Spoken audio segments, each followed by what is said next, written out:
Hello students, हमारे इस YouTube के चैनल पर एक बार फिर से आपका मोस्ट वेलकम है। आज हम आपके लिए लेकर के आए हैं क्लास 12 का फिजिक्स लेक्चर नंबर 7। तो अगर आपने हमारे पिछले वीडियो को यहाँ पे देख के नहीं आए हो तो आपको तमाम तरह के प्रॉब्लम्स हो सकते हैं, तो इसलिए हम आपसे अनुरोध करते हैं कि अगर आप चैनल पे नए हो तो पीछे के वीडियो जाके देख लो, ताकि आपको सारी चीज़ें बहुत ही आसान लगें और आपको पीछे जो भी लेक्चर हैं बहुत ही आसान भाषा में समझाए भी गए हैं। तो उम्मीद करते हैं कि आप वहाँ से देख के आए होंगे। तो आज की टॉपिक हम शुरू करते हैं। आज की टॉपिक है ओम लॉ। आज की टॉपिक हमारी क्या है? Ohm law in scalar and vector form. ठीक है ना? तो इसको तो हम पढ़ेंगे, लेकिन आप थोड़ा सब्र रखो। उसके पहले हम आपको एक चीज़ बता दें कि जो पीछे लेक्चर में छूट भी गया था, ऐसे कर सकते हो, करंट डेंसिटी। आप अगर बुक को पढ़ रहे होगे तो ज़रूर देखा होगा आपने कि करंट डेंसिटी क्या होती है। इसकी हिंदी होती है धारा घनत्व। वैसे आज की अपनी टॉपिक क्या है कि ओम का नियम अदिश और सदिश रूप दोनों में। ठीक है ना? उसके पहले हमको क्या पढ़ना है? करंट डेंसिटी, जो कि बेहद इंपॉर्टेंट टॉपिक है। इंपॉर्टेंट क्या है? बस इसको समझने के लिए, ओम लॉ के वेक्टर फॉर्म को समझने के लिए यह जरूरी हो जाता है। इतना बस इंपॉर्टेंस रखता है। थोड़ा सा है, देख लो। धारा घनत्व मैं बता दूं बेटा, तो एक वेक्टर क्वांटिटी है। यह क्या है? वेक्टर क्वांटिटी है। वेक्टर क्वांटिटी है जो कहां से बन के आया है? करंट से ही बन के आया है। कहां से हो के आया है? करंट से बन के आया है। करंट क्या था? स्केलर था।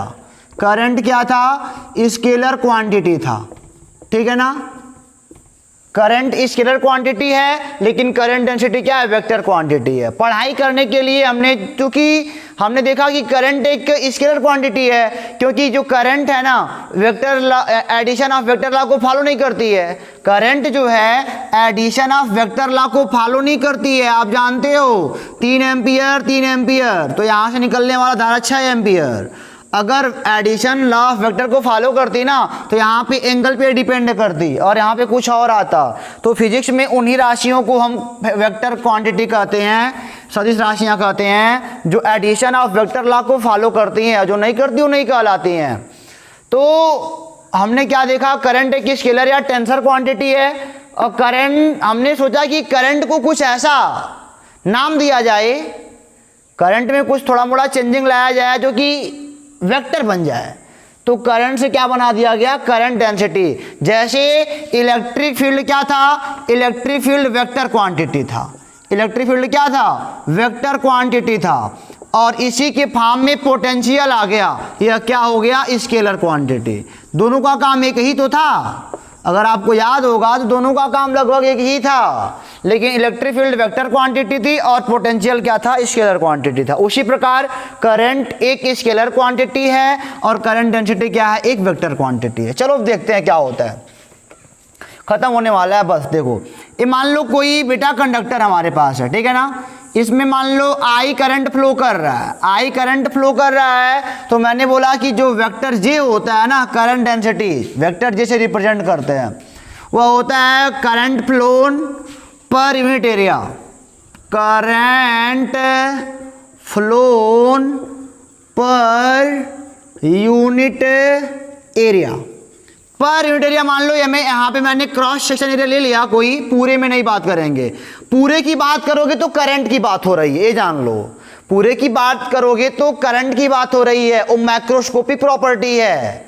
करंट क्या है? मैक्रोस्कोपिक है, बड़ी प्रॉपर्टी है, पूरे पे काम करती है। और करंट डेंसिटी क्या है? माइक्रोस्कोपिक है, सूक्ष्म गुण है। ठीक है ना? सूक्ष्म गुण है और ये वेक्टर क्वांटिटी है। ध्यान देना, अगर पूरे की बात कर लिया आपने तब तो करंट की बात कर रहे हो, और करंट क्या है? स्केलर है। और कैसा प्रॉपर्टी है वो? मैक्रोस्कोपिक, यानी कि स्थूल गुण है। वो बड़ा मतलब पूरे में काम करता है। और जो करंट डेंसिटी है किसी पॉइंट पर काम करती है। ठीक है ना? ये कौन सी प्रॉपर्टी है? माइक्रोस्कोपिक प्रॉपर्टी कहते हैं इसको, बहुत ही सूक्ष्म प्रॉपर्टी है। तो मैंने क्या बोला? Vector J is equal to I upon A, यानी कि current flowing per unit area is called current density, J vector quantity. इसको नोट कर लिया आपने ना? मेरी बात को आप अच्छे से सुन के नोट कर लो। Current flowing per unit area is called current density is a vector quantity who comes from current. ठीक है ना, ये तो हो गया, समझ में आ गया इतना। अब यहाँ पे मैं बता दूं कि वेक्टर जे का जो डायरेक्शन होता है ना, वेक्टर जे का डायरेक्शन कोई पूछता है तो जो डायरेक्शन आई का होता है, डायरेक्शन ऑफ करंट, जो डायरेक्शन करंट का होता है वही डायरेक्शन वेक्टर जे का होता है, करंट डेंसिटी का होता है। ठीक है ना। यहाँ पे एरिया क्या है, एरिया क्या है बच्चों, एरिया बोल सकते हो एरिया परपेंडिकुलर टू करंट। ठीक है ना, ऐसे ही एरिया क्या लिया गया है, परपेंडिकुलर टू करंट लिया गया है। ठीक है ना, एरिया जो है ना, ये एरिया इसी पे आप तल पे एरिया बना लो, यह करंट के क्या है, परपेंडिकुलर है। ठीक है ना। तो आपने देखा कि J is equal to I upon A, यहाँ तक तो हो गया। एरिया भी देख लिया कि करंट के परपेंडिकुलर लिया गया यहाँ पे। ठीक है, और आपको मैं बता दूं, हालांकि आप इसको बहुत ही अंदर मत जाइएगा, मैं आपको बता दूं, कई बच्चे बोलेंगे सर हमने एरिया पढ़ा है वेक्टर के फॉर्म में, एरिया भी वेक्टर होता है। नहीं, तो अगर वेक्टर एरिया ले लोगे, अगर इसको वेक्टर एरिया मान लोगे तो वेक्टर एरिया का डायरेक्शन क्या होता है, सरफेस के परपेंडिकुलर। आपको पीछे बताया गया है वेक्टर एरिया का डायरेक्शन क्या होता है, सरफेस के परपेंडिकुलर। सरफेस है तो परपेंडिकुलर, तो वेक्टर एरिया का डायरेक्शन यही होगा ना, और यही डायरेक्शन आई का भी है। तो अगर वेक्टर एरिया को मान के चल रहे हो तो वेक्टर एरिया ऐसे लिख लेना, vector area is parallel to current. अगर वेक्टर एरिया मान के चल रहे हो तो क्या होता है, करंट के पैरेलल। इधर ही हमारा करंट है, इधर ही क्या है, हमारा वेक्टर एरिया है। यहां तक आपको बात समझ में आ गई ना। अब मान लो बच्चों, इंपॉर्टेंट बात देखो यहाँ पे, मान लो ये कोई कंडक्टर है, कंडक्टर है, मैंने एरिया ऐसे ले लिया, ऐसे ले लिया, लो करंट आई फ्लो कर रहा है ऐसे। अब मैंने बोला एरिया ए है इसका, और मैंने आपको यहाँ पे ऐसे दे दिया कि ऐसे, ए मैंने गिराया, ए दे दिया थीटा। अब मैंने बोला बताओ जे बताओ कितना होगा। अब बताओ जे कितना होगा, ध्यान से देखना, ध्यान से, बहुत मजेदार क्वेश्चन है। जे कितना होगा तो आपने पढ़ा है जे बराबर आई अपॉन ए, आई, और आपने ए के बारे में क्या पढ़ा है, अभी इसको सोचो खाली, इसको मैं अभी इसको भी दिखाता हूं, आप इसको देखो, area perpendicular to current, area perpendicular to current. अब देखो एरिया हमारा वैसे नॉर्मल तो सतह है, तो एरिया का यही है ना, और अगर यह एरिया है तो इतना थीटा है, तो यह कितना होगा, थीटा की ओर वाला कंपोनेंट क्या होता है, ए कॉस थीटा। यही वाला एरिया क्या है, करंट के परपेंडिकुलर है, तो यहाँ पे क्या हो जाएगा, आई अपॉन ए कॉस थीटा। समझ गया है ना, क्योंकि थीटा एंगल पे अब आ गया है ना, ये तो थीटा एंगल पे आ गया। तो यहाँ तक आपको बात समझ में आ गई ना। चलो आ जाओ वेक्टर को देखते हैं, वेक्टर को, इसी को मैं मिटाऊँ क्या, यहाँ पे बनाता हूँ। ये मान लो बेटा आई आपका इधर फ्लो कर रहा है, ठीक है ना, ये ऐसे है हमारा, वही फिगर है, यही दिया है हमको, एक करंट आई इधर बह रहा है, और ये वाला एंगल थीटा दिया है, और ये सरफेस है मान लो। अच्छा ये थीटा है, सोचो पहले तो, रुक जाओ, अच्छा तो ये क्या है, ये हमारा सरफेस है, और वेक्टर एरिया का डायरेक्शन किधर है, इसके लिए सरफेस ऐसे है, तो वेक्टर एरिया 90 पे ऐसे होगा, तिरछा सा ऐसे बनेगा, यही तो हमारा वेक्टर एरिया है, वेक्टर एरिया का डायरेक्शन। और हमने पढ़ा है J equal to I upon A, अगर ए वेक्टर एरिया से लेके चल रहे हो तो वेक्टर एरिया का डायरेक्शन क्या होता है, आई के पैरेलल होता है। ठीक है ना, तो आ जाओ, ए थीटा है, अब ये सतह इसका है, सतह ध्यान से देखना, ये सतह इसका है, ये थीटा है, अब ये पूरा 90 है, तो थीटा ए है, तो ये कितना बचेगा, 90 माइनस थीटा। अब ध्यान देना, ये हवाला पोर्शन पूरा 90 है, 90 में से थीटा निकल गया, कितना बचा, थीटा बचा। तो अगर इधर ये है तो हमको इसका ये वाला कंपोनेंट चाहिए, इसका ये वाला हमको, क्यों, आई जो है ना वेक्टर एरिया के लिए आई पैरेलल होता है, तो इधर ये है, इसको हमको कंपोनेंट लेना पड़ेगा फिर से, थीटा की ओर वाला कंपोनेंट क्या होता है, ए कॉस थीटा। तो क्या हो जाएगा, यहाँ पे भी ए कॉस थीटा। तो आपको कोई अंतर दिखा यहाँ में, कोई अंतर नहीं दिखाना, तो vector J equal to I upon क्या होता है, ए कॉस थीटा। इसको नोट कर लो आप। अगर ये 0 अंश हो जाएगा, का 0 का मान 1 होता है, आई पाने फिर पा जाओगे भाई, अगर इधर ही जाए तब। तो यहाँ तक बात क्लियर होती है ना। आपको मैं बता दूं, एक बात और बताता हूँ यहाँ पे, सबको मिटा दूँ ना, समझ गए बढ़िया से ना, अच्छे से आप देख पा रहे हो, हम भी देख लें एक बार, हाँ देख पा रहे हो। तो इसको मिटाते हैं, आप नोट कर लो जरूर, वेक्टर एरिया और एरिया ध्यान देना। मैं तो बोलूँगा यार वेक्टर एरिया को छोड़ो, खाली यही देखो, ये वाला एरिया आराम से लग जाएगा, झंझट खत्म रहेगा। अब आपकी मर्जी कैसे करते हो। अब यहीं से हम पा सकते हैं, चूंकि हमने पढ़ा vector J upon I upon vector J equal to I upon A cos theta, A cos theta, तो आई बराबर वेक्टर जे इंटू ए, यहाँ पे वेक्टर एरिया लिया गया है तो ए कॉस थीटा है यहाँ पे। अगर आपने थोड़ा मोड़ा भी पढ़ा है तो ए कॉस थीटा है ना, तो आई इक्वल टू क्या हो जाएगा, vector J dot vector A इसका डॉट प्रोडक्ट है, जे और जे एंड ए का डॉट प्रोडक्ट आई है, समझ गया ना। तो vector J dot vector A मतलब क्या, आई बराबर जे कॉस थीटा होता है। अब चलो करंट डेंसिटी का हम निकाल लो, मात्रा क्या होता है, यूनिट ऑफ जे, तो क्या पा जाओगे यूनिट ऑफ जे के लिए, यही है ना, एम्पियर, आई का एम्पियर पर ए का एरिया का metre square, ampere per metre square. तो यहाँ तक अब कोई प्रॉब्लम है स्टूडेंट, नहीं ना। तो इसको मिटाते हैं, समझ गया करंट डेंसिटी क्या होता है, सारी बातें समझ में आपको आ गई। तो इसको मिटाते हैं, चलते हैं आगे, देखते हैं आगे क्या कहता है। इसको भी नोट कर लो, आपको काम करेगा, उसको भी नोट कर लो, काम करेगा, यह भी नोट कर लो, काम करेगा, बाकी सब अब आगे चलते हैं, मिटाते हैं इसको। तो चलो बच्चों, अब हम देखते हैं आगे की टॉपिक अपनी ओम लॉ, ठीक है ना। जैसा कि हमने कहा ना, आज हम पढ़ेंगे ओम लॉ के बारे में। तो ओम लॉ को देखो अब अच्छे से। ओम लॉ क्या कहता है, ओम का नियम है जो कि धारा वारा के संबंध में है, आपने क्लास 10 में पढ़ा होगा तो आपको याद आ रहा होगा, ठीक है ना। ओम लॉ क्या होता है, ओम लॉ यही कहता है, क्योंकि लॉ है, लॉ का कोई हमारे पास प्रोविजन नहीं होता है स्टूडेंट, लॉ का कोई प्रोविजन नहीं होता, लेकिन फिर भी आपको हम प्रूव करके देंगे, और हम हालांकि प्रूव कर भी चुके हैं इसको एक बार, अभी आपको याद आ जाएगा। ओम लॉ क्या कहता है, if all physical quantities, if all physical quantities like as temperature, pressure,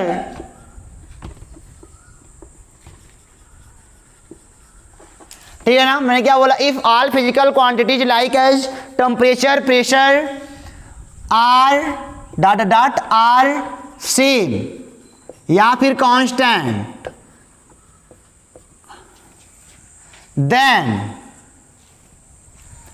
तब आपने क्या देखा, इफ ऑल फिजिकल क्वांटिटी, सभी भौतिक राशियां जैसे ताप हो गया, दाब हो गया, ये सब जो है ना, अगर ये सेम है यानी कांस्टेंट, अगर चेंज नहीं हो रही हैं, किसी चालक तार के लिए यहां पे लिख लो for any conductor, for any metal लिख सकते हो, मेटल कंडक्टर क्या, for any metal, if all quantities, if all physical quantities like as temperature, pressure are same are constant, then the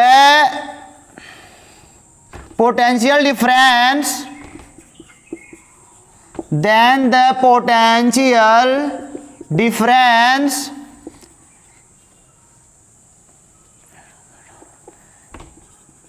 ends of the metal is proportional to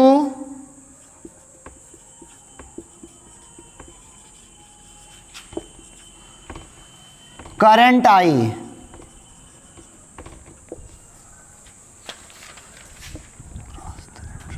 एक cross लगा लो यहाँ पे, देखो मैंने क्या लिखा, फॉर एनी मेटल, किसी भी मेटल के लिए, फॉर फिजिकल क्वांटिटी, यदि सारी भौतिक राशियां जैसे कि टेम्परेचर हो गया, प्रेशर हो गया, R same are constant, change नहीं हो रही हैं, टेम्परेचर या फिर प्रेशर या फिर ह्यूमिडिटी कुछ भी है, ऐसा कुछ चेंज नहीं हो रहा है, तो that time the potential difference across the ends of the metal is proportional to current I. आई बात समझ में आपको ना, इंग्लिश लिख दिया, परेशानी हो रही है तो लिख लो कि किसी मेटल के लिए यदि सभी भौतिक राशियां जैसे कि ताप, दाब इत्यादि परिवर्तन ना हो, तो उस चालक के सिरों के बीच विभवांतर, सिरों के बीच विभवांतर जो होता है ना, वो प्रोपोर्शनल होता है करंट आई के, वो धारा के क्या होता है, प्रोपोर्शनल होता है। जैसे मान लो यह कोई कंडक्टर है, ठीक है ना, कंडक्टर मान लो यह कोई है। अब इसमें ना तो टेम्परेचर में कोई चेंजिंग हो रही है, ना तो आप कह सकते हो कि प्रेशर में कोई चेंजिंग हो रही है, तो इसमें जो करंट बह रहा है ना, और इसका एक पोटेंशियल डिफरेंस भी होगा। आई क्यों बहेगा? आखिर आई क्यों बहेगा मेरे भाई? आई क्यों बहेगा? क्योंकि पोटेंशियल डिफरेंस है। पोटेंशियल डिफरेंस तभी आई बहता है। कैसे बहता है? Higher to lower potential. Current कैसे बहता है? Higher to lower potential. तो मैंने क्या कहा कि सिरों के जो एक्रॉस जो पोटेंशियल है ना, इन एक्रॉस जो पोटेंशियल है, या वी है या जीरो है, ठीक है। तो मैंने क्या बोला कि हाँ, जो पोटेंशियल डिफरेंस है v माइनस जीरो या फिर डेल्टा v प्रोपोर्शनल टू आई, बस हो गया, ओम का लॉ मिल गया आपको, ठीक है ना। यह क्या बता रहा है कि सिरों के जो सिरों का विभव है उसका अंतर, इसीलिए विभवांतर बोला जाता है कि अगर इस वाले मतलब कि इस वाले पार्ट में अगर आई करंट फ्लो कर रहा है तो इस वाले पार्ट का पोटेंशियल डिफरेंस कितना है। और सारी बातें कब हो रही हैं? जब ना तो टेम्परेचर चेंज हो रहा है ना तो प्रेशर चेंज हो रहा है, ठीक है। तब हमने क्या बोला कि डेल्टा वी प्रोपोर्शनल टू आई, और डेल्टा वी बराबर लग गया आई आर। आर क्या है? ओम कांस्टेंट है, ओहम कांस्टेंट कहते हो। और आपको एक बात मैं बता दूं, तो कह सकते हो आर जो है ना, आर रेजिस्टेंस है। आर क्या है? रेजिस्टेंस के बारे में आप भली बात जानते हो, रेजिस्टेंस ऑफ कंडक्टर, ठीक है ना। इसी आर को हम क्या बोलते हैं? Constant of ohmic conductor. Constant of ohmic conductor भी से कहते हैं आर को। अब कहोगे सर ओमिक कंडक्टर क्या होता है? ओमिक कंडक्टर वे कंडक्टर होते हैं जो ओम के नियम का पालन करते हैं। ओमिक कंडक्टर वे कंडक्टर होते हैं जो ओम के नियम का पालन करते हैं, उसे हम क्या कहते हैं? ओमिक कंडक्टर कहते हैं। तो डेल्टा वी प्रोपोर्शनल टू आई हो गया। मैं आपको एग्जांपल दिखाऊं, थोड़ा सा देख लो बेटा। मान लो कि यहाँ पे 5 एम्पियर की धारा बह रही है, ठीक है ना। जब सिरों के बीच का विभवांतर वी है ना, मैंने बोला आप सिरों के बीच का विभवांतर 2v कर दो, 2v कर दो, तब धारा कितनी हो जाएगी? जब पोटेंशियल 2 गुना तो करंट भी कितना हो जाएगा? 2 गुना हो जाएगा, ठीक है ना। तो आपने क्या देखा? आपने यही देखा। यही क्या है? यही है ओम लॉ का स्केलर फॉर्म। ओम लॉ का स्केलर फॉर्म, ठीक है। तो आपने देख लिया सारी बातें कि डेल्टा वी प्रोपोर्शनल टू आई। ध्यान आप देना यहाँ पे कि जहाँ का आई निकाल रहे हो उन्हीं के सिरों के बीच का विभवांतर होना चाहिए, ठीक है। तो delta V equal to I R, हमने क्या पा गया? ओम का स्केलर फॉर्म पा गए। आर को ओम कांस्टेंट कहते हैं, रेजिस्टेंस ऑफ कंडक्टर भी कहते हैं, कांस्टेंट ऑफ ओमिक कंडक्टर भी कहते हैं, वगैरह वगैरह वगैरह, ठीक है ना। अब देखो आगे देखते हैं, ओमिक कंडक्टर के लिए ग्राफ देखते हैं वी और आई का। ग्राफ बिटवीन, मैं बनाता हूं यहां पे बेटा, graph between delta we and I for ohmic conductor. और मैं आपको बता दूं एक बात और, नोट कर लो अपनी कॉपी में। नोट क्या करोगे कि बेटा लगभग 95 या 96% जो मेटल है ना, अब चाहे वो कंडक्टर हो चाहे सेमी कंडक्टर हो, कुछ भी हो, ठीक है ना, लगभग 95 या 96% जो मेटल हैं वह ओमिक कंडक्टर ही होते हैं। वह क्या होते हैं? ओमिक कंडक्टर होते हैं। और अगर आपने हमारे पिछले वाले लेक्चर को देखा होगा तो यह भी जान गए होंगे कि सारे लोग ओमिक कंडक्टर को फॉलो नहीं, ओमिक लॉ को फॉलो नहीं करते। सारे कंडक्टर जो होते हैं ओम लॉ को फॉलो नहीं करते, वही 2-3% जो हैं वो ओम लॉ को फॉलो नहीं करते, वो थोड़े से अलग होते हैं, ठीक है ना। लेकिन 95 या 96% जो मेटल या फिर कुछ भी जो पदार्थ है कह सकते हो, ठीक है ना, वह ओम के नियम का पालन करते हैं। यह जरूरी नहीं है, यह जरूरी नहीं है कि सारे ही मेटल ओम के नियम का ही फॉलो करें, कोई कोई आगे पीछे हो जाता है, तो ये भी आप ध्यान में रखना। चलो ग्राफ बनाते हैं। मैंने क्या बोला? यह है डेल्टा वी और यह क्या है बेटा? आपका आई है, ठीक है। और ग्राफ बनाओगे तो कैसे जाएगा? एक सीधी लाइन मिलती है, क्यों? यह सीधी लाइन है ना, पूरी सीधी लाइन है। यह स्ट्रेट लाइन क्या बताता है, यह बताता है कि जो यही आर को बताता है, यही क्या बताता है आर को, कि आर हमेशा कांस्टेंट रहेगा। और आप सोच रहे होगे सर ये भी 45 डिग्री होगा, ये भी 45 डिग्री होगा, तो ना बेटा ऐसा कुछ भी नहीं होता कि दोनों 45 होंगे, ऐसा कुछ नहीं होता। कुछ भी हो सकते हैं, एंगल कुछ भी हो सकता है, बीचों बीच थोड़ी जा रहा है। एक स्ट्रेट लाइन देता है चाहे जैसे भी दे। स्ट्रेट लाइन देने का मतलब क्या, कि इनका अनुपात हर जगह बराबर है, इनका अनुपात हर जगह बराबर है, ठीक है। तो चलो आते हैं, थोड़ा आगे चलते हैं। मान लो कि यहाँ का एंगल, अगर यहाँ का एंगल थीटा है तो यहाँ का भी एंगल कितना होगा बेटा, थीटा होगा, ठीक है ना। तो आपने पढ़ा है स्लोप, स्लोप पढ़ा है ना। स्लोप बराबर क्या होता है, tan थीटा को स्लोप कहते हो फिजिक्स या मैथ में। तो tan थीटा बराबर क्या हो जाएगा, इस समय का जो v होगा, इस समय का यानी कि delta v upon delta i लगा सकते हो, इसी को r कहते हो, रेजिस्टेंस कहते हो। यानी कि सीधे सीधे आप बोल सकते हो कि डेल्टा v और i के बीच जो ग्राफ बनता है उसी को हम रेजिस्टेंस कहते हैं, ठीक है ना। मैंने क्या बोला, डेल्टा v और i के बीच जो ग्राफ बनता है ओनली ओमिक कंडक्टर, यह किन के लिए है, ओनली ओमिक कंडक्टर के लिए है। ध्यान देना कि ओमिक कंडक्टर की लाइन बनता है, दूसरे कुछ होंगे तो ऐसे वैसे भागेंगे, ये ध्यान देना आप। तो बेटा आपने क्या देखा, इस लाइन का स्लोप थीटा है, इस लाइन का स्लोप क्या है, थीटा है। तो स्लोप बराबर आपने क्या देखा, स्लोप किसको कहते हैं, tan थीटा को स्लोप कहते हैं, और स्लोप बराबर tan theta is equal to delta v upon delta is equal to r हो गया। सपोज कर लो कि मैंने, मान लो बेटा कि यह है ऐसे ऐसे, ठीक है ना, इस वाले पॉइंट के लिए। तो tan थीटा बराबर जितना ये डेल्टा v होगा जितना i होगा।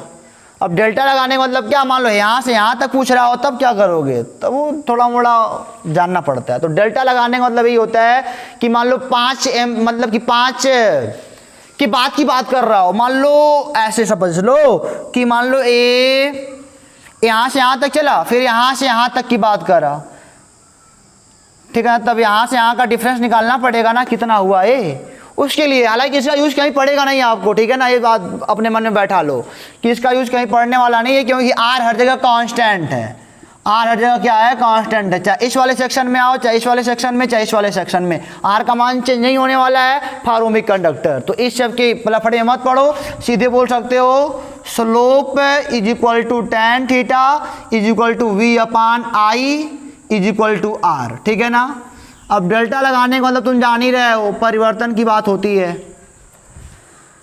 तो यहाँ पे चूंकि ओमिक कंडक्टर के लिए r कांस्टेंट है तो डेल्टा शेल्टा लगाने की कोई वो नहीं है। लेकिन आप अभी जानते हो कि पोटेंशियल डिफरेंस रहेगा तभी धारा वारा बहती है, तो पोटेंशियल डिफरेंस यहाँ पे क्या लगाते हैं, डेल्टा लगाते हैं, ठीक है ना।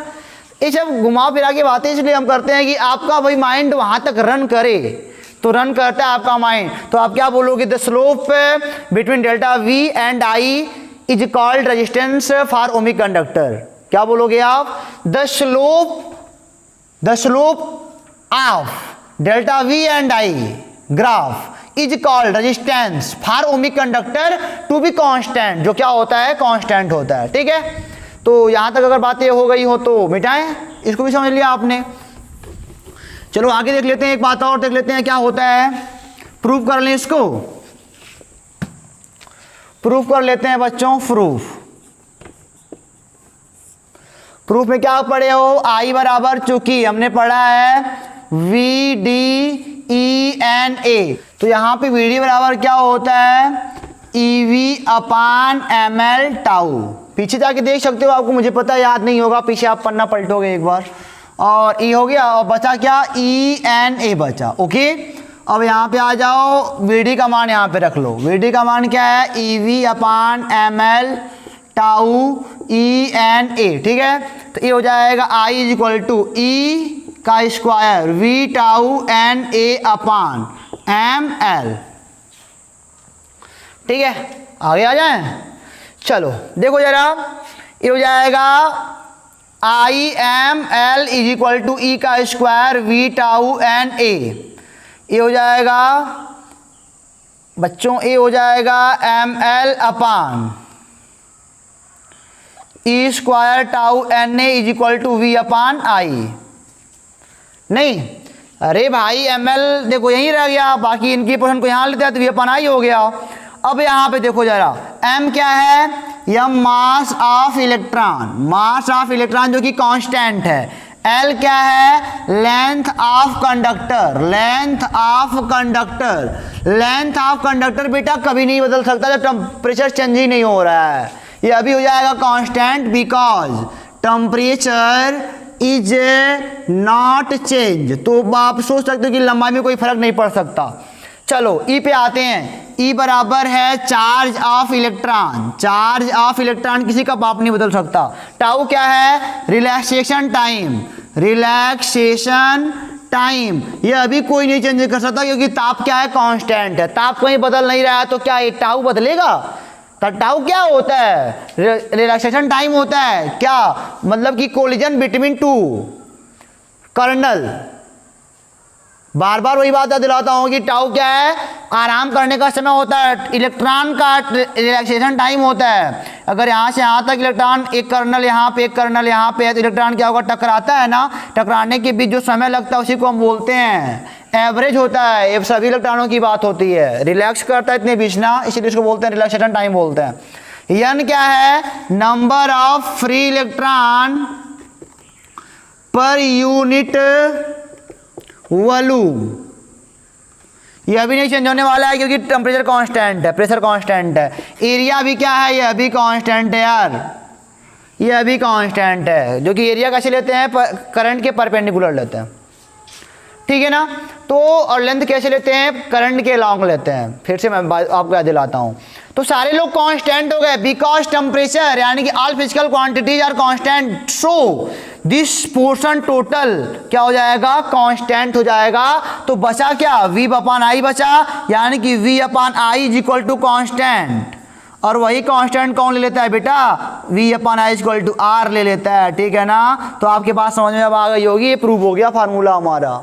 आई बराबर वी डी एन ने हमने प्रूव करके रखा था, और प्रूव करने के बाद हमने वी डी का फार्मूला रखा, तमाम बातें देखी। मैंने जब बोला कि all physical quantity when all physical quantities are constant then v upon I is equal to constant, so v upon I is equal to r is ohm constant होता है, यही रेजिस्टेंस कहलाता है किसी चालक तार के लिए, ठीक है ना। तो हो गया प्रूफ, बात खत्म होती है। तो हम चलते हैं इसके वेक्टर, ए हो गया स्केलर, स्केलर फॉर्म हो गया, ये क्या हो गया, स्केलर फॉर्म हमारा निकल गया। अब हम चलते हैं इनके वेक्टर फॉर्म पे बेटा, तो इसको मिटाते हैं, आगे चलते हैं। आगे चलने से पहले इनको आप लिख भी सकते हो यहाँ पे कि वी अपॉन, अरे वी प्रोपोर्शनल टू आई नहीं, यानी कि वी प्रोपोर्शनल आई के होता है, ठीक है। तो अब चलते हैं वेक्टर पे। तो स्टूडेंट चलते हैं अब हम ओम लॉ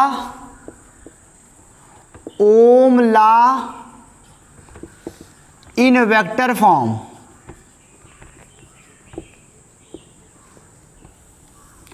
वेक्टर फॉर्म में ओला को पढ़ते हैं, तो हम यहाँ पे हम लिखेंगे चूंकि वी नो दैट, ध्यान से देखिए ना, चूंकि वी नो दैट, हम क्या जानते हैं, delta V is equal to I into R होता है, ठीक है ना। यह तो स्केलर होता है। अच्छा, अभी मैंने आपको बताया कि डेल्टा वी की जगह पे अगर हम वेक्टर लिखना चाहें तो क्या लिखेंगे, ई लिखेंगे, और आई की जगह पे कौन लाया है, अभी अभी लाया गया है, जे लाया गया है, और आर की जगह पे क्या आ जाएगा, रो आ जाएगा, हो गया, ठीक है ना। Vector is equal to vector J into rho. Proof भी करेंगे अभी, थोड़ी मोड़ी बातें पहले सुन लो आप यहाँ पे, कि एक होता है कंडक्टिविटी,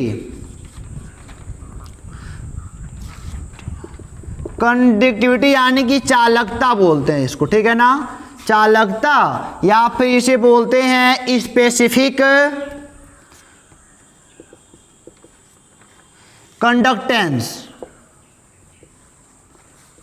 अगर हमारे पीछे के लेक्चर आप देख के आए हो तो ये सब बातें आपको बहुत ही आसान लग रही होंगी, अगर नहीं देख के आए हो तो फिर देख सकते हो, यहाँ पे ऐसे बताया जा रहा है, नॉर्मली सब बताया जा रहा है। स्पेसिफिक कंडक्टेंस इसी को बोलते हैं, इसके अंदर क्या होती है, विशिष्ट चालकत्व, विशिष्ट चालकत्व होता है, ठीक है ना। इसको दिखाते हैं सिग्मा से, और जो चालकता होती है ना वह है रजिस्टिविटी के मतलब कि व्युत्क्रमानुपाती होती है, ठीक है ना।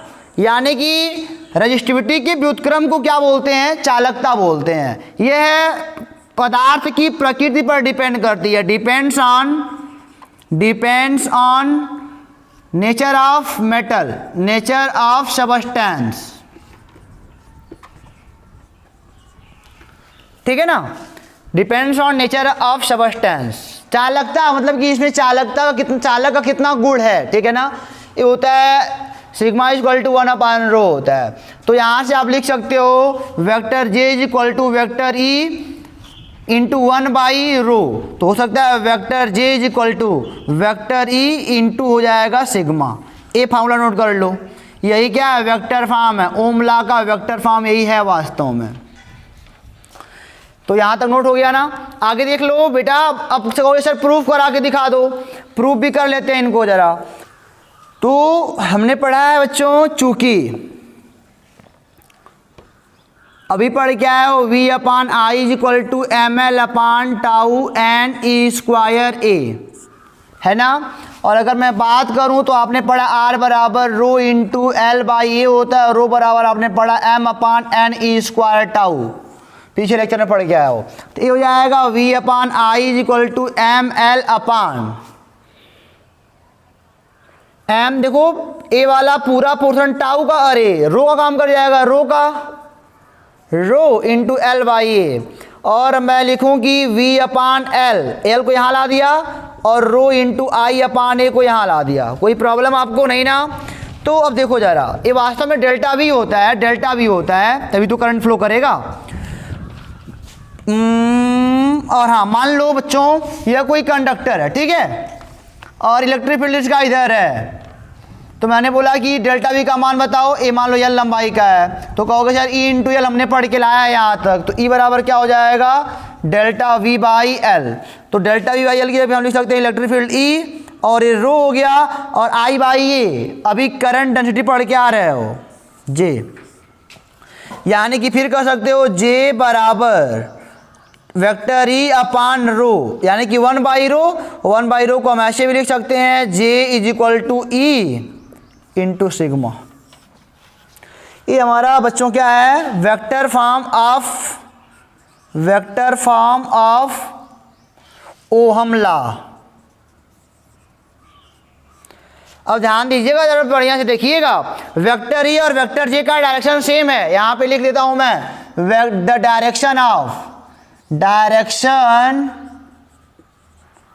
Of vector E and vector J are same, तभी तो यहाँ पे चिन्ह में कोई गड़बड़ी नहीं हुई है, सब आराम से वही आया। क्यों आया है देख लो, मान लो यहाँ पे आपने इसको बैटरी से जोड़ दिया, ठीक है ना, मान लो बैटरी से जोड़ दिया आपने, तो पोटेंशियल बैटरी का है, पोटेंशियल डिफरेंस V0 है, तो V0 अधिक से कम की ओर करंट पाएगा, इधर करंट पाएगा, और चूंकि इधर करंट पाएगा तो करंट डेंसिटी का भी डायरेक्शन क्या होगा, यही होगा, और करंट डेंसिटी का डायरेक्शन J इधर है, और इलेक्ट्रिक फील्ड भी प्लस से माइनस की ओर ना बनेगा, प्लस से माइनस ना बनेगा electric field, so direction same होता है सबका।